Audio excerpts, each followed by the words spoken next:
Well, welcome to Digging Deeper Moments, a ministry of Eagles Nest Church. Our hope is that a few minutes from our studies will lead to a better Bible study for you. So I wanted to start with sharing a personal story. Let me take you back to 2010. My wife and son and I lived in Northeast PA, and I was offered a different market with my job and business, where we had the option to live in any of the following 4 states: Pennsylvania, New Jersey, Maryland, and you may have guessed it, Delaware. In 2010, the housing market was terrible. No homes were selling, but we liked the opportunity and prayed about it and eventually decided to put our house on the market. This was even against several realtors' recommendations not to do it. Well, we had an open house scheduled for a Saturday and Sunday, and that Friday night, as we were ready to pull out of the driveway to leave for the weekend, with the family in the car, I said a very simple prayer. Lord, if you want us to move, sell the house. If not, don't sell it. Well, that Sunday morning quickly came around and our realtor called with the news. We were offered a sale for the full asking price. I remembered saying, thank you, Lord.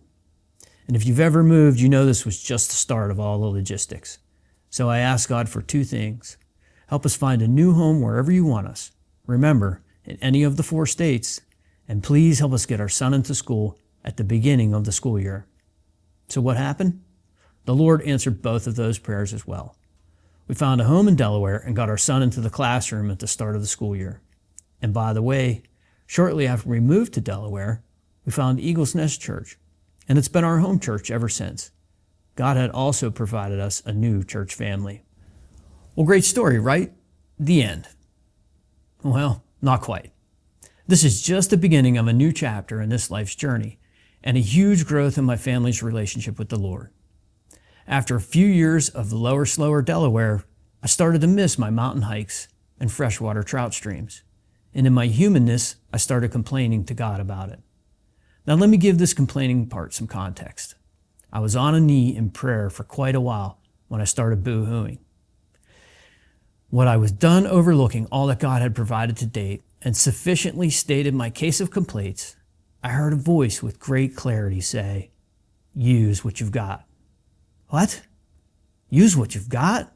That doesn't change anything. I'm not sure you heard me, Lord. There are no mountains in Delaware. And then it hit me. The Lord of Lords and the King of Kings just spoke to me. And as a wave of humility washed over me, I repented and praised him for allowing me to hear his voice. And he even used my vernacular. So for your English teachers out there, I know it should be, use what you've been given. But are we really going to correct the message from heaven that cut through all my negative thoughts? So work here with me. And also, a quick FYI, it's okay when we complain directly to God. He can handle that, and he accepts that from us as part of our relationship with him.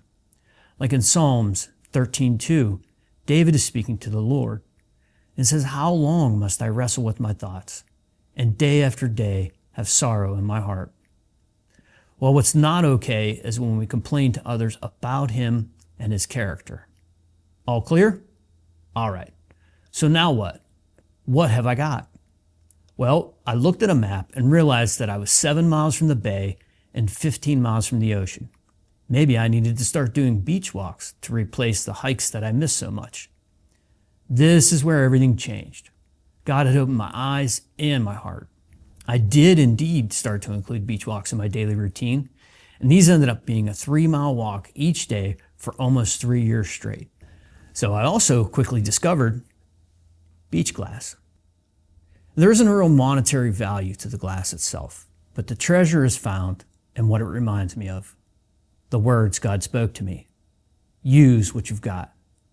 Piece by piece, each one I found was a beautiful reminder. You know, these walks turned into peaceful prayer sessions, where I was also shown a whole new way to appreciate his creation, and it established a deeper relationship with him. Using what I had, on one particular cloud-covered day, the sky suddenly opened, but only in one spot to let the light of his presence shine through. Man, it felt like it was just for me. It was a reminder he was right there and always with me. There were days when I would stop for a minute and just watch the waves crash. And I would think, what man or woman could claim power over these waters? Could you imagine? Okay. Go ahead and swim across the Atlantic Ocean and let me know how that goes for you. You know, when you've reached the UK or Ireland or Spain. Huh? Does that sound foolish? Or can we recognize the vastness and greatness of this one part of creation? Then how is it that we can go a single day and deny our Creator?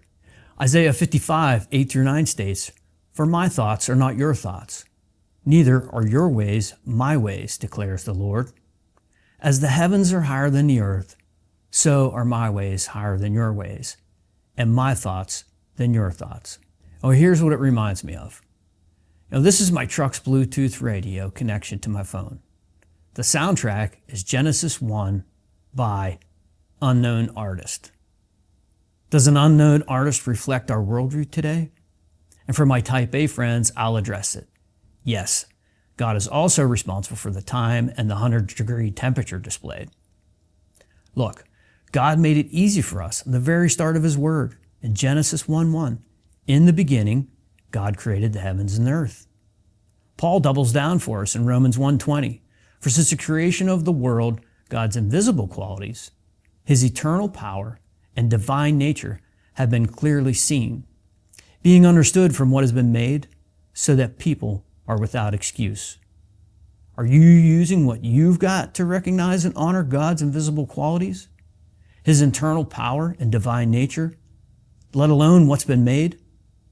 Or are we making an excuse to complain to others about God?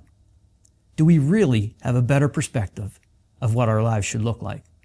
Look, I get it. Some days on the surface can look just like any other day. But if we use what we've got and allow our spirit to tune into the glory of His creation, you can notice some things completely and differently as brand new.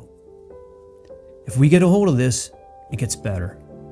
We can then start to see the small nuances and the beauty of the subtle changes. And one last thing here, I already had everything I needed from what I already had when I hiked in the mountains to spend time with the Lord on the seashore and appreciate His creation. So that leads us to next week in part 2 of this message. Do you need more stuff to use what you've got to fulfill God's purpose for your life? We hope you join us next week. If this lesson has helped you, please share it with a friend, like and subscribe, and may God bless what you've got.